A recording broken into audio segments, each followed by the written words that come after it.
Assalamualaikum warahmatullahi wabarakatuh. Nama saya Furqan Widianto, NIM A221180015. Di sini saya akan menjelaskan mengenai perencanaan dalam pembelajaran, yaitu proses susunan pengembangan materi pembelajaran atau penggunaan media atau yang sudah disediakan sama sekolah atau fasilitas yang sudah disediakan dari awal pembelajaran, yang mana upaya tersebut merupakan suatu hal yang dapat menciptakan suasana yang nyaman, aman, kondusif, serta efisien.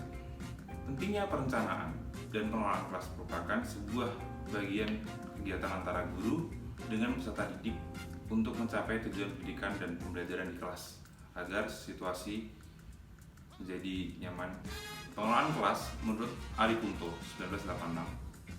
1986-143 merupakan suatu usaha yang dilakukan oleh penanggung jawab kegiatan belajar mengajar dengan maksud agar dicapai kondisi optimal sehingga dapat terlaksana kegiatan belajar mengajar dengan baik. Selanjutnya, menurut Nasution dan Syarifudin, yaitu sebuah proses untuk memikirkan dan menetapkan secara matang tentang arah, tujuan, tindakan, sumber daya, sekaligus metode atau teknik yang dapat digunakan oleh guru dalam pembelajaran kelas. Dalam proses perencanaan dan pengelolaan kelas, kegiatan belajar mengajar merupakan kegiatan yang paling pokok, terutama bagi seorang guru dalam perannya.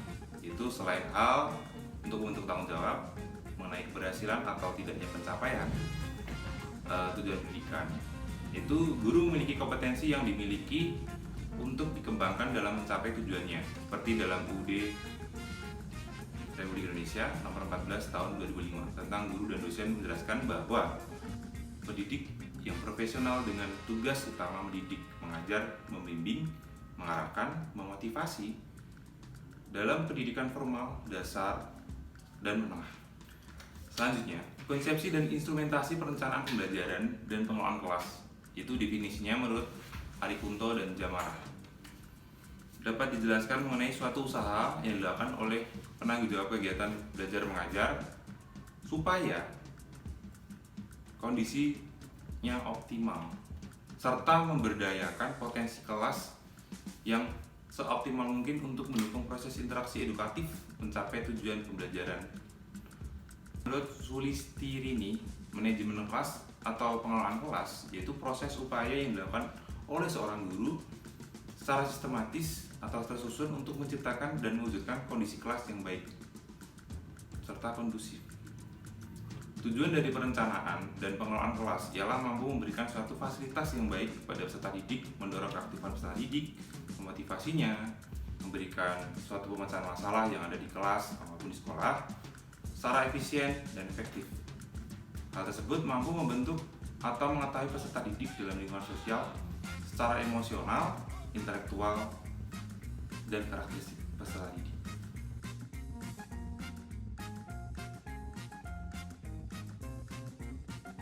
Ada beberapa prinsip pengelolaan kelas, yaitu pertama adalah prinsip motivasi, yang mana hal ini merupakan suatu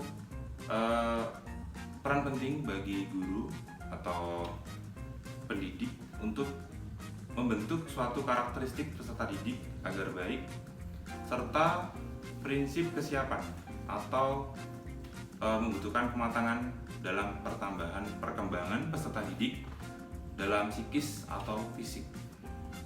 Prinsip retensi, yaitu sebuah hal yang sudah dipelajari namun dipelajari kembali untuk mendapatkan pengertian atau pemahaman yang baik. Apa manfaat yang dapat kita temukan? Yaitu adanya perencanaan dan pengelolaan kelas antara lain melalui pendekatan dan strategi khusus diharapkan dapat menerima kondisinya, yang mana dapat dilakukan secara sosialisasi dengan baik dan mampu berjuang sesuai dengan kemampuannya dalam hal menyadari sebagai warga negara dan anggota masyarakat yang baik untuk kebutuhan khusus dapat memberikan daya guna dan hasil guna yang tepat. Pada analisis kebutuhan peserta didik, yaitu kebutuhan dalam proses belajar. Pada analisis kebutuhan peserta didik, kebutuhan proses belajar mengajar merupakan dasar yang mampu memberikan ilustrasi mengenai tujuan peserta didik atau keadaan belajar yang baik. Menurut Marison, peserta didik diharapkan mampu mengedepankan suatu toleransi atau pemahaman yang didasari dari kemampuan peserta didik. Selanjutnya, penentuan tujuan pembelajaran, yaitu berguna untuk mengetahui identifikasi kebutuhan belajar dari peserta didik untuk memperoleh pemahaman tentang kebutuhan peserta didik itu apa aja. Hal ini yang bertujuan peserta didik mampu termotivasi atau terdorong secara positif dalam kegiatan belajar mengajar yang dirasa menyenangkan. Pemilihan bahan ajar diharapkan mampu memberikan aspek-aspek yang positif, terdapat standar kompetensi dan kompetensi dasar yang dicapai nantinya. Strategi dan metode pembelajaran ini mampu memberikan suatu rangkaian kegiatan yang mana untuk mencapai tujuan secara efektif dan efisien dan berguna untuk mencapai dorongan motivasi yang diberikan oleh pendidik pada peserta didik. Kegiatan pembelajaran, suatu proses yang memberikan kegiatan antara guru dan murid atau hasil hubungan interaksi keduanya untuk mendapatkan suatu materi yang sudah dibentuk atau dibuat oleh pendidik. Selanjutnya, penilaian hasil belajar ini berfungsi untuk mengapresiasi tindakan peserta didik atau mengapresiasinya dalam perilaku selama dia di sekolah atau dalam kesehariannya di sekolah itu gimana aja, atau dalam kata lain ini merupakan bentuk penghargaannya. Selanjutnya, indikasi perencanaan pembelajaran dan pengelolaan kelas. Ini dapat kita temui yaitu adanya kesulitan dalam pemahaman materi oleh peserta didik di kelas. Itu yang mana nantinya dapat kita pecahkan melalui diskusi antara kelompok atau pembentukan kelompok di kelas. Misalnya, siswa yang kelibatan sudah lesu dan tidak semangat dalam meraih atau memahami materi dapat mempengaruhi situasi. Kesimpulan dari ini semua adalah dapat kita ketahui bahwa pentingnya pembelajaran atau dalam proses pengembangan materi pembelajaran ini dalam pengelolaan kelas dapat mengetahui, yang pertama dapat mengetahui bagaimana peran aktif peserta didik, yang kedua mampu memberikan evaluasi mengenai penyampaian guru dan murid, yang ketiga mampu kita ketahui apa permasalahannya dalam saat pembelajaran ini di kelas dimulai.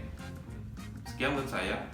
Bila ada kesalahan atau kekurangan, Assalamualaikum warahmatullahi wabarakatuh.